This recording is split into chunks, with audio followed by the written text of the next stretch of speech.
ఈరోజు బీసీ మహాసభ జరుగుతుంది ఇందిరా పార్క్ సాక్షిగా.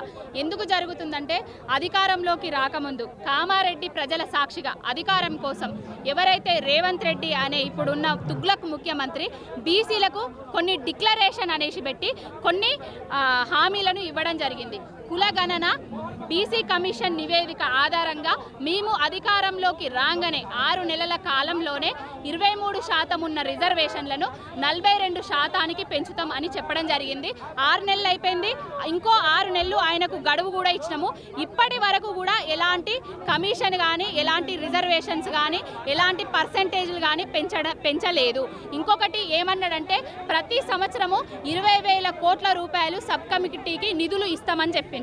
150 కోట్ల నిధులు మాత్రమే విడుదల చేసి చేతులు దులుపుకున్నాడు. 20,000 కోట్లు ఎక్కడ పోయినాయి? మా బీసీలకు మొండి చేయి ఎందుకు చూపిస్తున్నావు రేవంత్ రెడ్డి?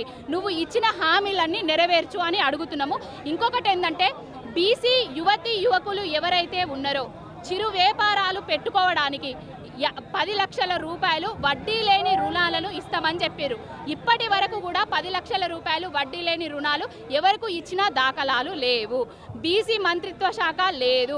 అసలు బీసీలకు ఎమ్మెల్యే ఎలక్షన్లల్లో ఎమ్మెల్యే టికెట్లు ఇచ్చింది కూడా లేదు. ఎంపీ ఎలక్షన్లల్లో ఎంపీ టికెట్లు ఇచ్చింది కూడా లేదు. పీసీసీ చీప్ ఇచ్చి మాత్రమే మేము పీసీసీ చీప్ ఇచ్చినాము, మాకు బీసీల మీద ప్రేమ ఉన్నది అని ఉత్త మాటలు చెప్పుతున్నాడు ఈ రేవంత్ రెడ్డి. ఇవి ఉత్త మాటలు కట్టిపెట్టి తెలంగాణ రాష్ట్ర ప్రజలకు బీసీ సమాజానికి ఉపయోగపడే పనులేవన్నా చేసిపెట్టు. మంగళ సోదరులందరికీ రూములు కేటాయించి చేతి వృత్తులను ప్రోత్సహిస్తాము అని చెప్పిండు. ఇప్పటి వరకు కూడా ఒక్క మంగళ సోదరునికి కూడా రూములు కేటాయించింది లేదు. ఫ్రీ కరెంటు ఇచ్చింది, అది కూడా ఎత్తేసిండు. గొల్ల కుర్మ సోదరులకు మొండి చేయి చూపిస్తున్నాడు గొర్రెలు ఇవ్వకుండా. చాప పిల్లలు ఇచ్చి కేసీఆర్ గారు సంపద సృష్టిస్తే నీలి విప్లవం తీసుకొస్తే చాప పిల్లలు ఇవ్వకుండా చెరువులు ఏడ్చే కాలానికి తీసుకొని వచ్చిండు ఈ రేవంత్ రెడ్డి. బీసీల మీద నీకు చిత్తశుద్ధి లేదు. నువ్వు ఒక రెడ్డి సామాజిక వర్గానికి చెందినోడివి. మీ దాంట్లో మీ రెడ్డిలల్లో కూడా పేద బడుగు బలహీన వర్గాల రెడ్లు వస్తే నా ఇంటి ముందట గేట్ అవతలనే నిలబెడతా అని చెప్పిన ఒక సన్నాసి ముఖ్యమంత్రివి. నువ్వు వివక్షతోటి ప్రజాపాలన చేస్తున్నావు. ప్రతి ఒక్క దగ్గర నీ పాలన బాగలేదు. నీ పాలన జీరో మాత్రమే. ఇప్పటి వరకు కూడా ఏ ఒక్క ప్రజలకు నువ్వు ఇచ్చిన హామీలను నెరవేర్చలేదు.